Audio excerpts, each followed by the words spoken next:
6 సంవత్సరాలు అయింది నాన్నగారు వైఎస్ వివేకానంద రెడ్డి గారు హత్య జరిగి. 6 సంవత్సరాలుగా పోరాడుతున్నాం న్యాయం కోసం.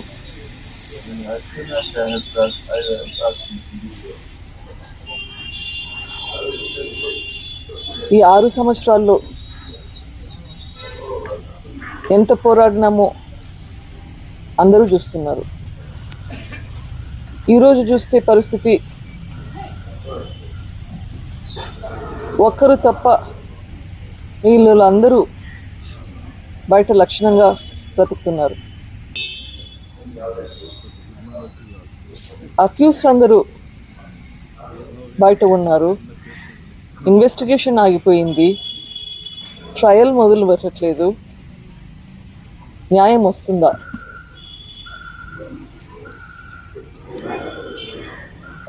ఈ దారుణమైన హత్య గురించి ఇంతగా పోరాడుతున్నాము.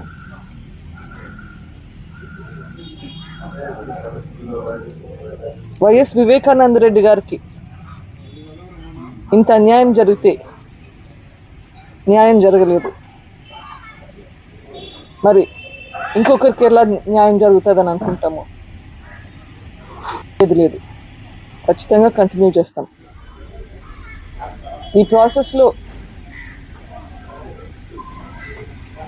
అక్యూస్డ్ కంటే ఎవరైతే నిందితులు అని చెప్పబడ్డారో వాళ్ళకంటే ఎక్కువ శిక్ష మాకు మా కుటుంబానికి ఎక్కువ పడుతున్నట్లుగా ఉంది. ఇది న్యాయం అసలు? కానీ ఖచ్చితంగా